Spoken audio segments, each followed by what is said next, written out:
estamos? Então, hoje a gente tem um assunto que não é só para o paciente de cirurgia bariátrica, mas que serve para qualquer um de nós na vida.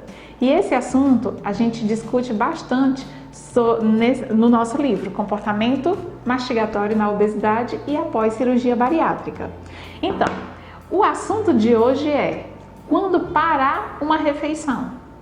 Porque é muito complicado essa situação de entendermos que a gente pode parar só quando a gente estiver assim, sem espaço para terminar, né, para comer mais alguma coisa. E na realidade, esse é um movimento que é dito como indevido ao terminar uma refeição.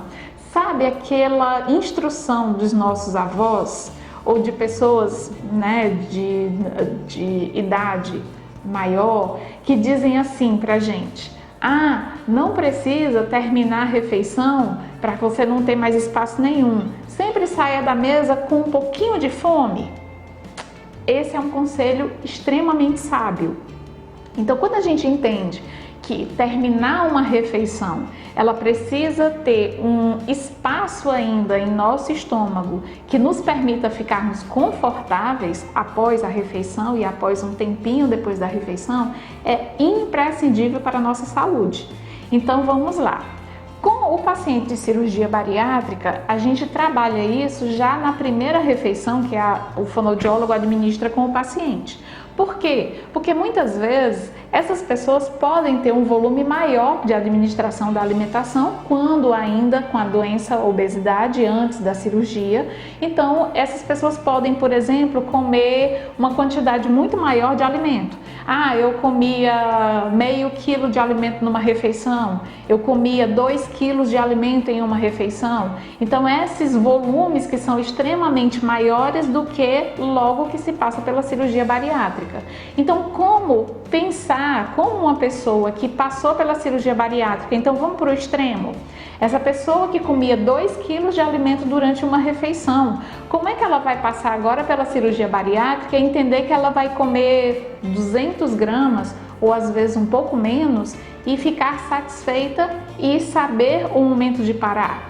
Então, nessa situação, eu sempre digo que é interessante o acompanhamento supervisionado de uma refeição por um profissional da fonoaudiologia que tem conhecimento na área de cirurgia bariátrica, porque estando junto a gente conhece e sabe qual é o melhor momento de fazer com que o paciente pare essa refeição, entendendo que ali já tem uma quantidade que esse pequeno estômago, que tem um critério cirúrgico administrado, comporta, né? Então a gente consegue observar e perceber bem essa conduta.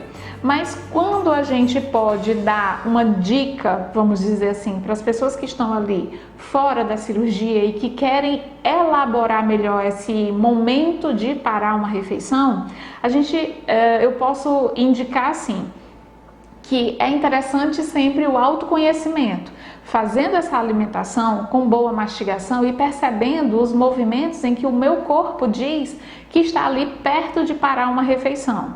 E aí, a gente poder perceber que para parar uma refeição, a gente poderia elaborar números, mas números que não são matemáticos. Por quê? Porque se eu pergunto para alguém assim, você acha que nesse estômago ainda cabem quantas garfadas com conforto para parar a sua refeição? Então alguém pode me dizer assim, eu acho que cabem 5. Se isso for difícil, pode até elaborar a garfada, olhar para ela concretamente e poder entender quantas garfadas a mais dessa quantidade são comportadas no meu estômago.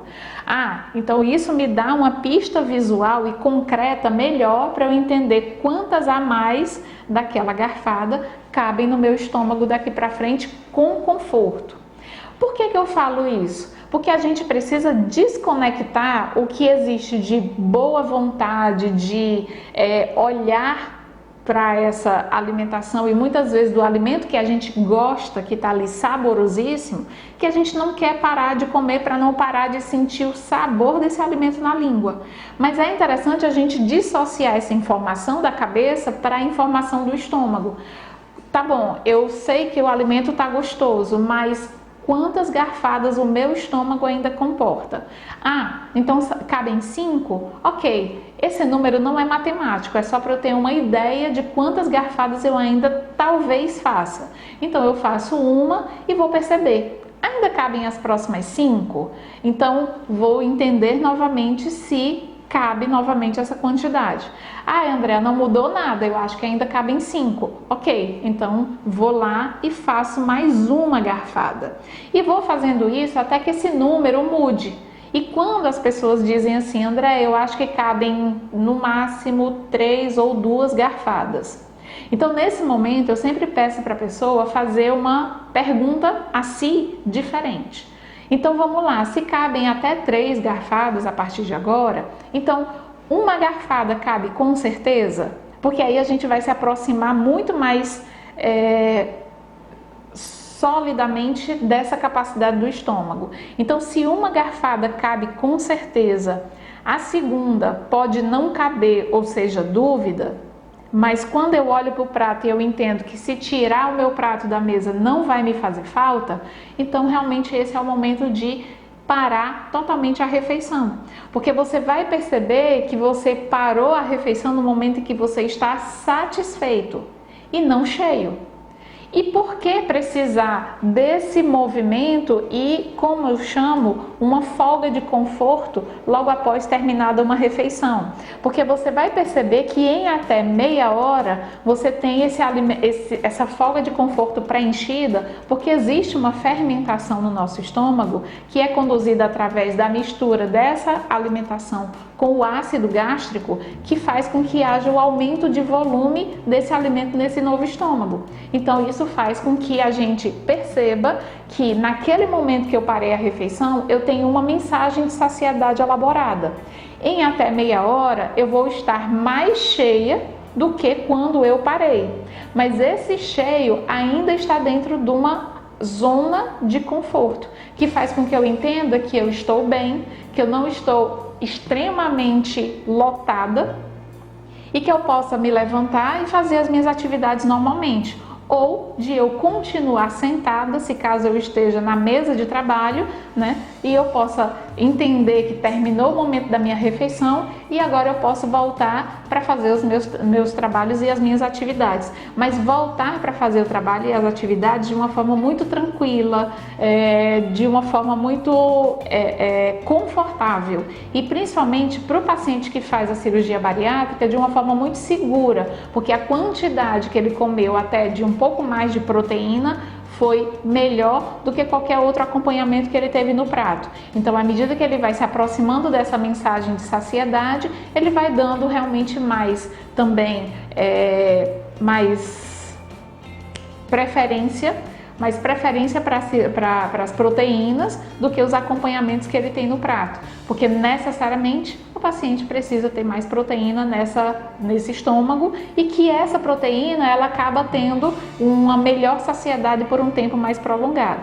Então o que a gente fala é que existe uma dessas estratégias, né, de parar a refeição que a gente elaborou e que a gente colocou, né, bem descrito nesse livro, tá?